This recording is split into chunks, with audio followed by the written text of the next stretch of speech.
11 and Bill McCarter. So we're a couple of colleagues who worked at WTTW between 25 and 55 years ago, and it was a pretty good time for both of us. And you are Dick Bowman, and you're talking from your home, which is where? I'm sorry, say that. Say that again. Talking from your home, which is where? Boulder, Colorado. And I'm in Fort Atkinson, Wisconsin. And I wanted to start off just to ask. First of all, I don't want to be an interviewer, but I do have a few questions. Okay, all right. I'm going to try to keep the discussion moving here, but I wanted to ask you where you were in 1952, and I'll explain why 1952 is an important year. But where were you in 1952? I was in Canton, Ohio, probably trying out for the high school football team, which I did not make. And that was probably a good thing for me and probably for the team as well. Yeah. But I ended up spending my high school career in the a cappella choir, and I was very much enjoyed it. And that is part of what led me to WTTW in the long haul. Okay, all right. And then you graduated from high school in Canton, Ohio, and you went where? Was it one of those football schools? University of Michigan. Well, in my what had happened is the University of Michigan men's glee club came through Canton, and I was blown away by them. I thought if I could ever be in a group that good, what a thrill that would be. And I managed it. My freshman year at Michigan, they always need tenors, and that helped me travel throughout the country with the glee club, performing as well as Europe.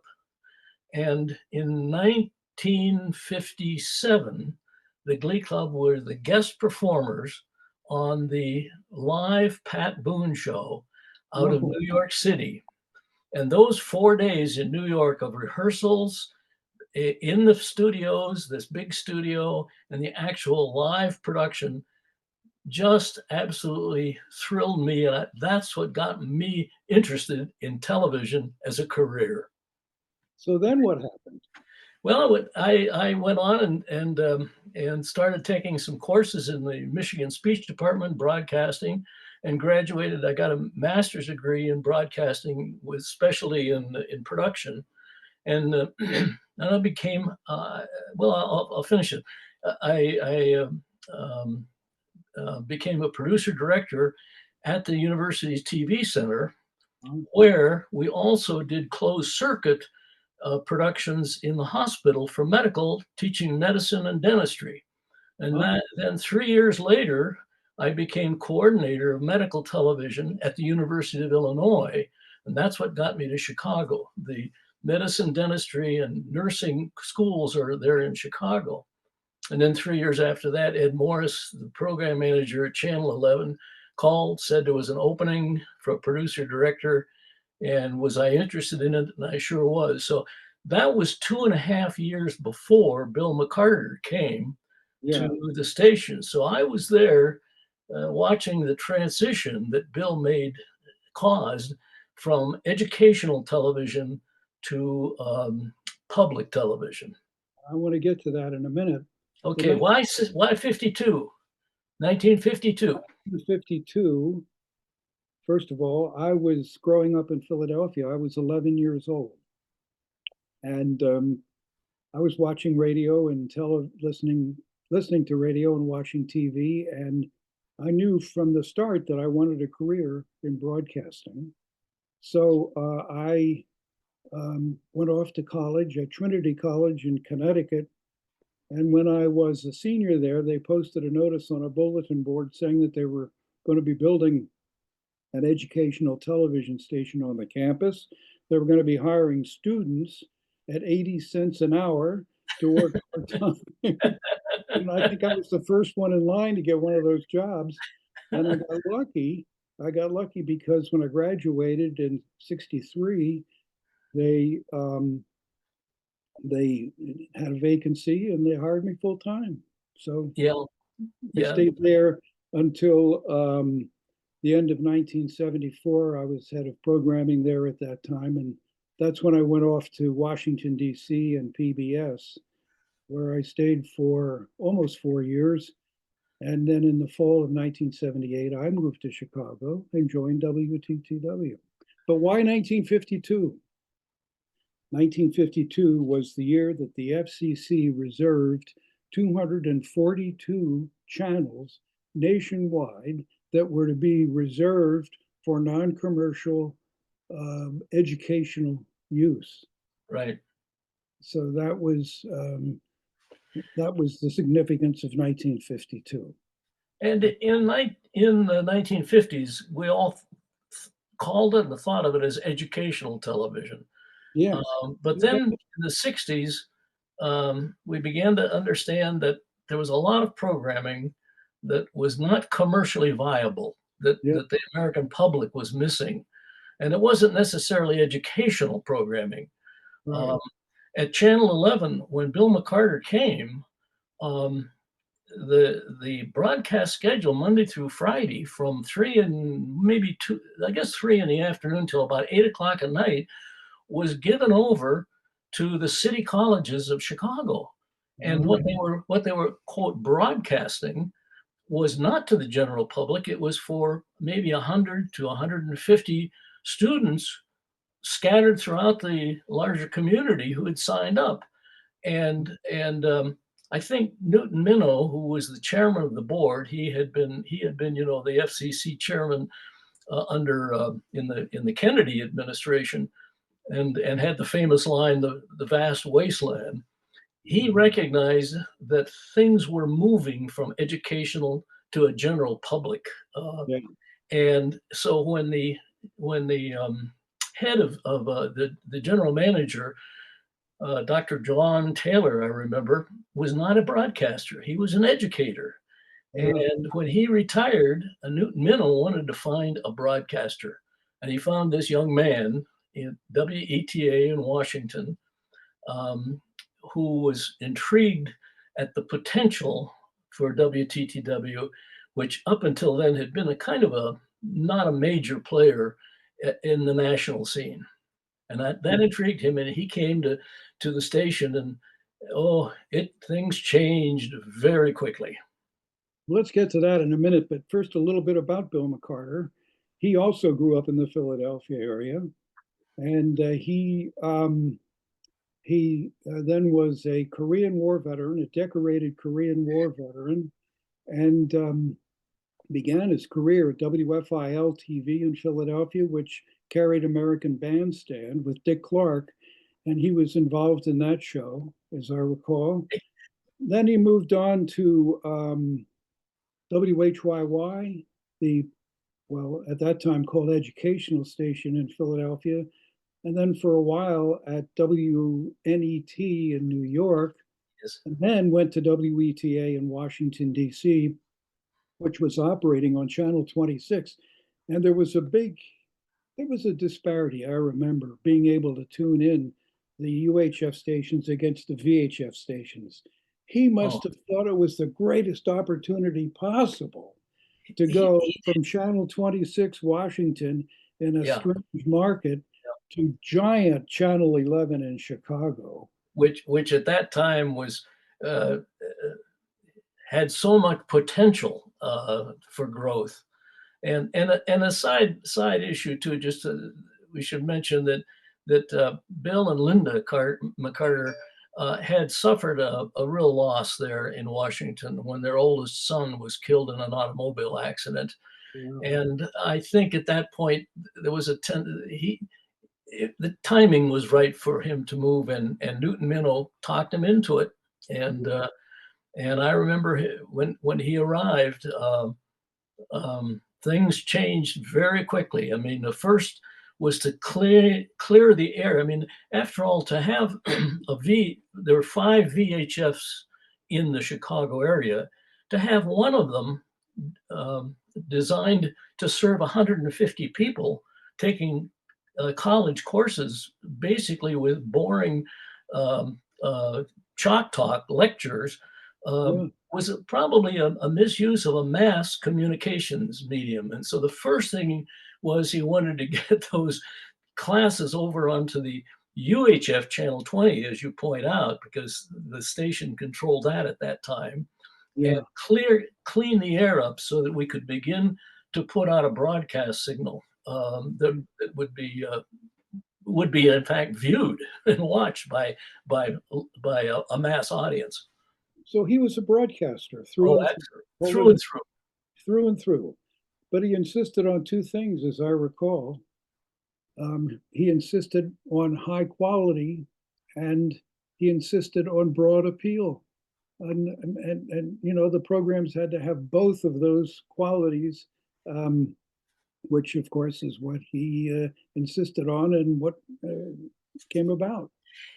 Yes, and he was a great believer in local service from the Yeah. station to the community. He was um, well.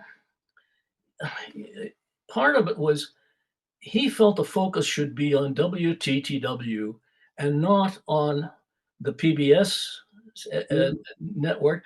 He recognized that financially things were the opposite in public television. In commercial television, the affiliate signs up and obtains programming, and the network sells the programming to advertisers and shares some of that revenue with the local affiliate. In public television, it's just the opposite. The money comes from the local affiliate and it goes to PBS. In other words, PBS is in effect being paid by the stations.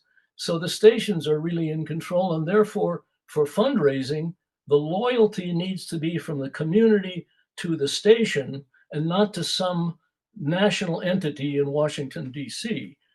Now let me back up a little bit with another important date, 1967. That was the year that the Congress passed the Public Broadcasting Act of 1967. Yep.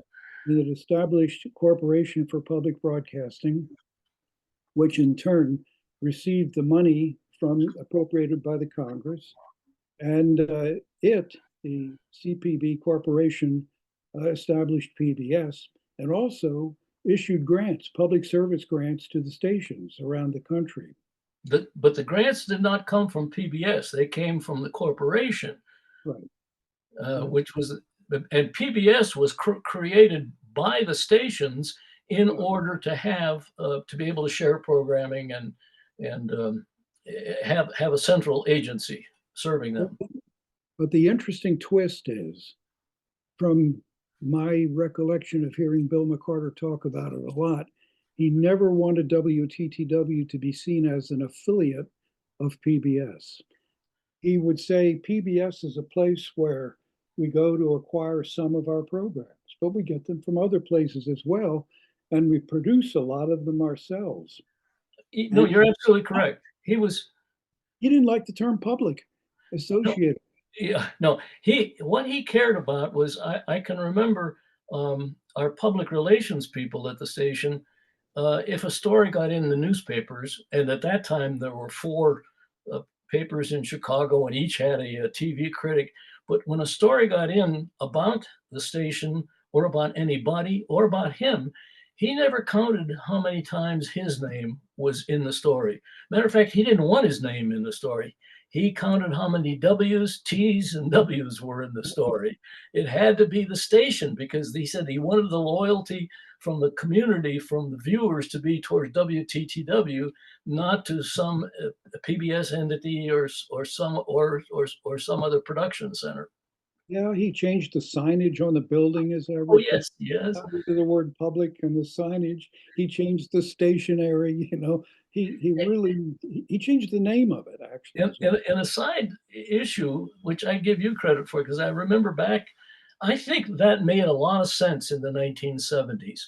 Somewhere in the 1980s, I think PBS had become so established and so known that it probably would have made sense to have accepted that and have changed the image of the station. Say we are a PBS station. You're the Chicago's PBS, and I think you mentioned that it made more sense by then. Yeah.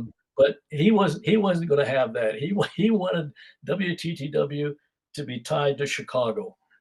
He really admired WGN slogan, Chicago's very own. He Yes, wished he had thought of it. he wish he'd had that. Yes, First. Yeah. And then, of course, the local programs, Chicago feedback, and then again, programs that were of high quality but with broad appeal, soundstage, and sneak previews, both of which were successful nationally.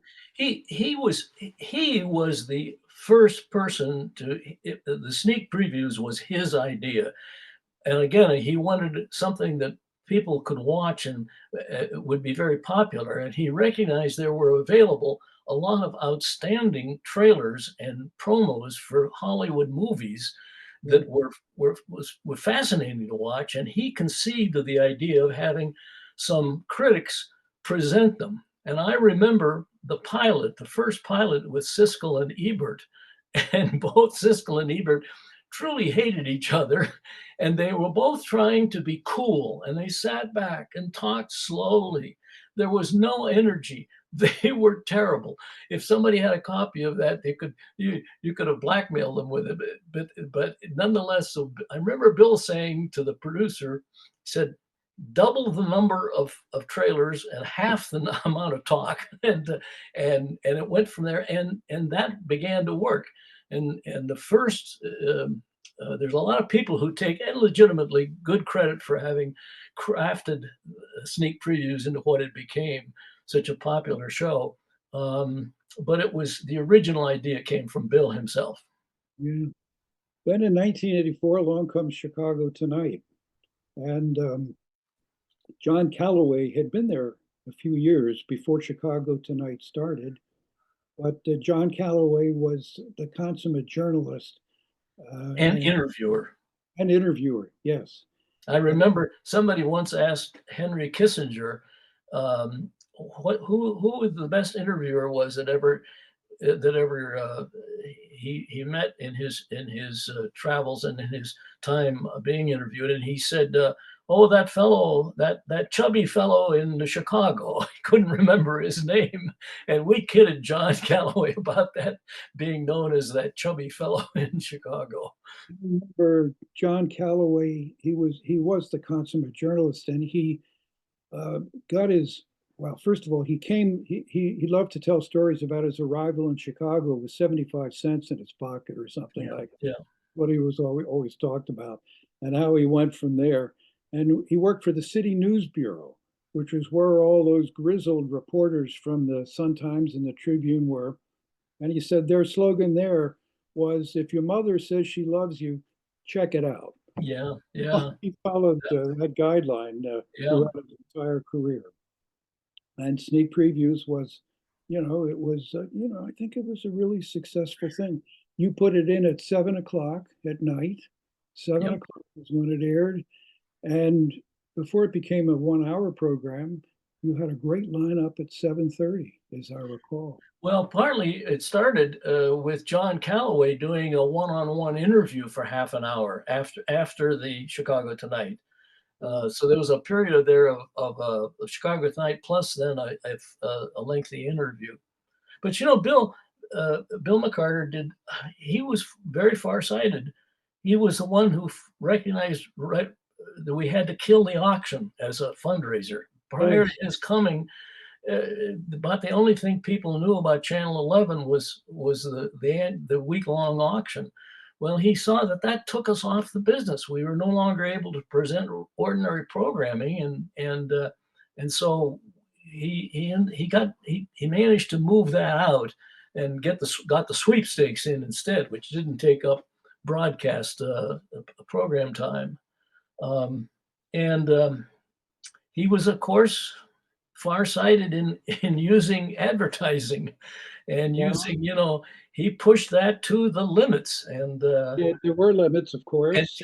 today I look at both NPR and radio and public television. I hear these announcements and these what are clearly commercials, but even on the news hour, on the PBS news hour, I mean, it's a rundown of they even the foundations now have commercials about what the foundation does, and I'm thinking, well, we were there, we pushed that to the limit.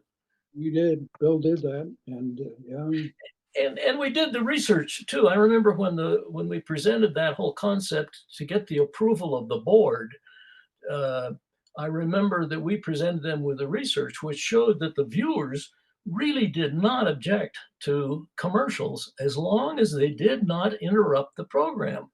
And he wanted to follow the pattern of the British commercial, where you would have the 50 minutes of program and then 8 minutes of stacked commercials, which of course then put pressure on the advertising agencies to make sure their commercials held the audience and were entertaining in and of themselves. Um, but but we found that nobody objected to commercials per se, as long as the program didn't get. It was the interruption that bothered people. And he encouraged acquisition of programs from independent producers. And so we had Image Union going, and That's right. with all its quirky stuff, a lot of it. But and then tell me the story about the station IDs. That The what? station IDs, Oh, the station well, identification yeah, with the work. I will tell you, what happened was we had used still 2x2 slides of pictures of two people, and then an announcer saying, "This is Channel 11. You're watching Channel 11." And then we got a machine in that made it possible for us to have animated IDs, station IDs, which were very popular on commercial television. There was a lot of motion and very fancy stuff happening. We checked to see if we could get one of those made, and the cost was they said $75,000, and we didn't have that kind of money in our budget. And Sesame Street was very popular at that time. It was just growing in popularity. And there was a school, 2 blocks, a grade school, 2 blocks from the station. And one afternoon, I suggested to our fellows, I said, let's take a crew over there during the playground and have the little kids just say to the camera, "You're watching WTTW," to give the ID, put it on tape. Well, they came back with it, and there were some of them who were just delightful. Of course, we had to go back and get permission and get clearance from their parents to use them. But we started putting those into the children's block, programming block, and we got feedback that everybody loved them. So we said, well, let's start doing it for the whole station, for the prime time. And for about every 20, so we would take a crew down to where there were a lot of people downtown on the State Street, wherever, and just put a sign up, would do a station ID, and people would do this, and they'd come up and simply say, "I'm so and so, and you're watching WTTW Channel 11." And some people did it laughingly, some people did it seriously, and it got to be very fun to watch these people. And we used Riffing a banjo. yeah, I mean, there was the one of the in Chinatown, the fella started, and then he started giggling. He started laughing, and he laughed more and more. And the more he laughed, you watch that, you can't help but laugh yourself. And it got to the point where we found out people were when they'd be watching commercial television and the program ended, they would often flip over to our station break just to see who it was and what the station ID was. It was very successful at pulling audience in, as a matter of fact. One of the biggest stars of all time in Chicago was the basketball player Michael Jordan. I even got him to Number do 11. Yeah, yeah, he did one. it. Yeah, he did. Yeah. So what would you say you remember as your favorite story about WTTW, or the favorite program uh, achievement at WTTW? Oh, achievement was just that during that period of time, this was important to the board, was we managed to, from a rating standpoint, have the largest audience um, in public television. Our ratings were good, and we worked hard at that, both in terms of program selection and in keeping boring programs off the air. A lot of it was the latter. Oh, So uh, I think that was the achievement I was most proud of. That, and the fact that we went all those years, and in only 1 year did we end the year in the red by only about $200,000. Every other year we were in the black. We managed to keep the station solvent, and that was, again, that was partly a Bill McCarter was a great believer that people wanted to contribute to something that was successful. Something that hold on, my phone is ringing. Something that rather than going to the community and saying we desperately need money because we're in the red, they would more likely support the station financially if it was successful and they knew their money was going to be well spent. He was a great believer in that, and I think he was successful in that. one of or I guess the principal measure of audience was through GURPS, gross rating points. And I remember Yes. David Leroy used to call us the GURPS Godzilla. Yeah, yeah, yeah. Yeah. Yeah. So, well, I guess we can all we can the two of us who were very admired very much Bill McCarter's leadership. Oh yeah, that was one other thing I wanted to mention. He Yeah. also was brilliant at managing his board of Oh, directors. yes. Oh, that was part of it. He was always showing them a no deficit Yeah. fiscal situation. But I remember the audits, the program audits that we did. Remember, we would bring a committee. That again was unique to Channel 11, that the idea that you do a financial audit every year, of course, but that we also did a program audit. That came Ken Mason, who was the chairman of the board and also the president of Quaker Oats at the time. He said to Bill one time, he said, he says, I get every once in a while when there's a controversial program or something that my friends or other CEOs in the community don't like, I get a phone call accusing me, saying, why did your station put that on the air? He said, I would like to be able to have something to be able to tell them, some mechanism to say that decision to put it on the air will be reviewed, that it isn't, that the board will look at it in context with all of the other stuff. And so that, from that, developed the annual program audit, in which we put together a voluminous book of every program we broadcast, where, when it was, what was the audience of it, and then we would meet for a full day with a program committee from the board, and they would write a report and recommendations. And that was a very effective method, so that the board could say, we will review program decisions and program decision making, but always in the context of the overall presentation, not on the basis of any one controversial program. Worked very well. I think we can thank Bill McCarter's vision and his leadership skills for Oh making yeah, it happen. yeah, yes, yes, we can. It was so often a challenge, but also a pleasure for me anyway to It was work. a good time. It was a good time to be there. It was. I'm not sure that